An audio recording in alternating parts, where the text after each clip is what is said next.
Hello guys, क्या आप जानते हैं जब आप किसी से कहते हो ऐसा करना बेकार है या ऐसा करने का कोई फ़ायदा नहीं है, या आपने किसी से कहना हो कोशिश करना बेकार है। अब कोशिश करने से क्या फ़ायदा है, आपसे बात करना बेकार है या आपसे बात करने का कोई फ़ायदा नहीं है। इस तरह के सेंटेंस को इंग्लिश में कैसे कहेंगे, अगर आप नहीं जानते तो चलिए इस वीडियो को स्टार्ट करते हैं एंड सीखते हैं इस तरह के सेंटेंस को बनाने का आसान सा तरीका।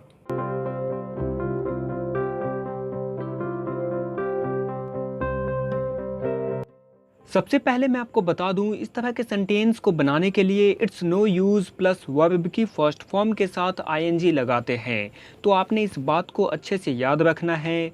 जब भी किसी सेंटेंस के अंत में कोई फ़ायदा नहीं है या बेकार है आए तो आप इस स्ट्रक्चर का यूज़ करेंगे। इस स्ट्रक्चर को आप कॉपी में नोट कर ले एंड इस बात को अच्छे से याद रखें। जब भी किसी सेंटेंस के अंत में कोई फ़ायदा नहीं है या बेकार है आए तो आप इसी स्ट्रक्चर का यूज़ करेंगे। जैसा कि हम एग्जाम्पल्स देख चुके हैं, ऐसा करना बेकार है या ऐसा करने का कोई फ़ायदा नहीं है, कोशिश करना बेकार है। इस तरह के सेंटेंस को बनाने के लिए इसी स्ट्रक्चर का यूज़ किया जाता है। तो चलिए कुछ एग्जाम्पल्स देखते हैं। एग्जाम्पल्स के बाद मैं आपको बताऊंगा इस तरह के सेंटेंस को बनाने का आसान सा तरीका। जब आप किसी से कहते हो टीवी देखने का क्या फ़ायदा है, ऐसा करने का क्या फ़ायदा है, रोने का क्या फ़ायदा है, अब कोशिश करने से क्या फ़ायदा है, इस तरह के सेंटेंस को बनाने के लिए कौन सा स्ट्रक्चर यूज़ किया जाता है, एग्जाम्पल्स के बाद मैं आपको बताऊंगा। तो चलिए पहले एग्जाम्पल्स देखते हैं। जब आप किसी से कहते हो अब पछताने का कोई फ़ायदा नहीं है या अब पछताना बेकार है, तो इन दोनों सेंटेंस को बनाने के लिए इस स्ट्रक्चर का यूज़ करेंगे। सबसे पहले लिखेंगे it's no use.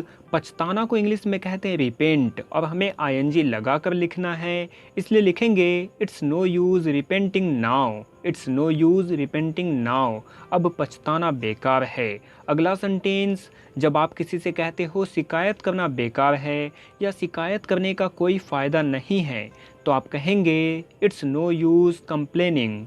It's no use complaining. आपने इस बात को याद रखना है, इट इज़ को ही हम इट्स कहते हैं। इट इज़ का कॉन्ट्रैक्शन होता है इट्स, और मॉडर्न इंग्लिश में इट्स का यूज़ किया जाता है। आप इट इज़ का भी यूज़ कर सकते हैं। अगला सेंटेंस, जब आप किसी से कहते हो कोशिश करना बेकार है या कोशिश करने का कोई फ़ायदा नहीं है, तो आप कहेंगे it's no use trying. It's no use trying. अगला सेंटेंस, जब आप किसी से कहते हो ऐसा करना बेकार है या ऐसा करने का कोई फ़ायदा नहीं है, तो आप कहेंगे it's no use doing so. It's no use doing so. अगला सेंटेंस, जब आप किसी से कहते हो रोने का कोई फ़ायदा नहीं है, तो आप कहेंगे it's no use weeping. It's no use weeping. अगला सेंटेंस, जब आप किसी से कहते हो बात करने का कोई फ़ायदा नहीं है, तो कहेंगे it's no use talking. It's no use talking. अगला सेंटेंस, जब आप किसी से कहते हो आपसे बात करने का कोई फ़ायदा नहीं है, तो इस सेंटेंस को इंग्लिश में कहेंगे it's no use talking to you. It's no use talking to you. अगला सेंटेंस, जब आप किसी से कहते हो आपके सवालों का जवाब देना बेकार है या तुम्हारे सवालों के जवाब देने का कोई फ़ायदा नहीं है, तो इस सेंटेंस को अंग्रेजी में कहेंगे it's no use answering your questions. It's no use answering your questions. तो इस तरह से आप बहुत सारे सेंटेंस को आसानी से बना सकते हैं। बस आपने इस बात को याद रखना है, जब भी किसी सेंटेंस के अंत में कोई फ़ायदा नहीं है या बेकार है आए तो आप इस स्ट्रक्चर का यूज़ करेंगे। तो चलिए अब इस तरह के सेंटेंस को बनाने का आसान सा तरीका सीखते हैं। इस तरह के सेंटेंस को बनाना बहुत आसान है। बस आपने इस बात को याद रखना है, जब भी किसी सेंटेंस के अंत में क्या फ़ायदा है आए तो आप इस स्ट्रक्चर का यूज करेंगे। What's the use of plus verb की फर्स्ट फॉर्म में आईएनजी लगाना है। तो आपने इस स्ट्रक्चर को अच्छे से याद रखना है और साथ में ये बात याद रखना है कि जब भी किसी सेंटेंस के अंत में क्या फ़ायदा है आए तो इसी स्ट्रक्चर का यूज करेंगे। तो चलिए एग्जाम्पल्स देखते हैं। एग्जाम्पल्स के बाद मैं आपको कुछ सेंटेंस दूंगा आपकी प्रैक्टिस के लिए, जिसे आपने बनाकर कमेंट सेक्शन में लिखना है। तो चलिए एग्जाम्पल्स देखते हैं। पहला एग्जाम्पल है वहाँ जाने का क्या फ़ायदा है। इस सेंटेंस के अंत में क्या फ़ायदा है लिखा हुआ है, इसलिए इस स्ट्रक्चर का यूज करेंगे और आप लिखेंगे what's the use of going there, what's the use of going there. इसी तरह जब आप किसी से कहते हो टीवी देखने का क्या फ़ायदा है, तो इस सेंटेंस को इंग्लिश में कहेंगे what's the use of watching television, what's the use of watching television. अगला सेंटेंस, जब आप किसी से कहते हो ऐसा करने का क्या फ़ायदा है, तो आप कहेंगे what's the use of doing so, what's the use of doing so.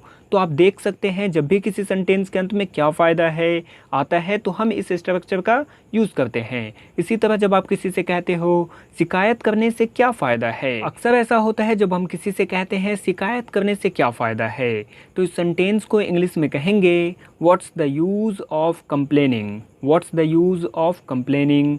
अगला सेंटेंस, जब आप किसी से कहते हो अब कोशिश करने से क्या फ़ायदा है, तो इस सेंटेंस को इंग्लिश में कहेंगे what's the use of trying now, what's the use of trying now.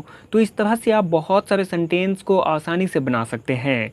बस आपने इस बात को याद रखना है, जब भी किसी सेंटेंस के अंत में क्या फ़ायदा है आए तो आप इस स्ट्रक्चर का यूज़ करेंगे, और जब किसी सेंटेंस के अंत में कोई फ़ायदा नहीं है या बेकार है आए तो आप इस स्ट्रक्चर का यूज करेंगे। अब आप मुझे कमेंट करके बताएं रोने के से क्या फ़ायदा है, रोने से क्या फ़ायदा है, वहाँ जाना बेकार है। इन दोनों सेंटेंस को अंग्रेजी में कैसे कहेंगे।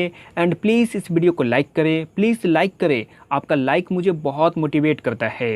एंड इस वीडियो को अपने सभी दोस्तों के साथ शेयर करें। तो चलिए मिलते हैं नेक्स्ट वीडियो में, तब तक अपना ख्याल रखें। Thanks for watching.